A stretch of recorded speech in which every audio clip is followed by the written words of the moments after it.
ağzıda şəhər amaq. Hay, amu, bəkli ruhsuz görünsən qu. Akşam top musabaqası köygən idim. Mən yaxşı görüdüğən top komandası yeni yanılıb qaldı. Ternerinin səviyyəsi yaxşı emas oxşaydı. Əgər bu komandaga mən yetəkçilik qilgan bolsam, çoxub bitib alatdıq. Ötəb qara, səni bilməmdim mən. Sən şu ağzında şəhər elişini də bilirsən. Əgər rastla o komandaga yetəkçilik qilib qalsan, çoxum faciəlik aldı məğlub boludu. Ağzıda şəhər eliş degan nima gap bu? Bu degan turatlıq ibara. Boldular, bunun hikayəsini yanıla sana sözləb beray. Yığılıq davrida Jao bəyligidagi general Jaoshi az kuch bilan ko'p dushmanni yengib Chin bəyligini mag'lub qilgan. Uning Jaoko ismli bir o'g'li bo'lib, kichigidan tortib jangnomini ko'p o'qiydi. Shundaqla harbiy ishlar to'g'risida suhbatlashishga amroq edi. Bu jihatda boshqalar uningga tankilanmaydi. Agar men urushib qolgan bo'lsam, cho'qim g'alaba qilgan bo'lardim. O'g'lim, jangnomini ko'p ko'rish bilanla jangda g'alaba qilib bo'lmaydi. Ota, meni mansitmayapsiz? Darvaqa milodidan ilgirki 259-yili Chin bayligi Jao bayligiga tajovuz qildi. Bu chaqda Jaokoning otasi Jaoshi vafot bo'lgan ekan. Chin bayligining xoni qanday qilib Jao bayligini mag'lub qilish to'g'risida vaziri Fanjo bilan maslahatlashib.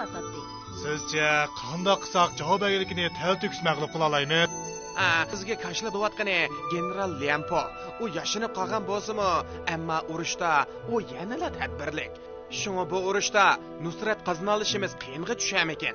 Meningcha, arig'i bo'lgunchilik selib, Lianponi ulardan yiroqlashtirib olsak, qanday bo'larkin? Arig'i bo'lgunchilik selish qadimdan tortibla nihoyatda razil qilmishdir. Bo'ladigan chorkan. Ko'p o'tmay Chin bayligining xoni odam avatib, Jao bayligida Jaoko ko'zga ko'ringan talant egisi. Uning botirligi otasini besib tushdi. Biroq Lianpo ham qeri, ham qo'rqinchoq, endi kerak kelmaydi degandek ervalarni taqib, Jao bayligidagilarning xotirjamligini buzibdi. Hatto Jao bayligining xonimi bu e'longa ishinib qoldi. Jaokoni chaqiringlar.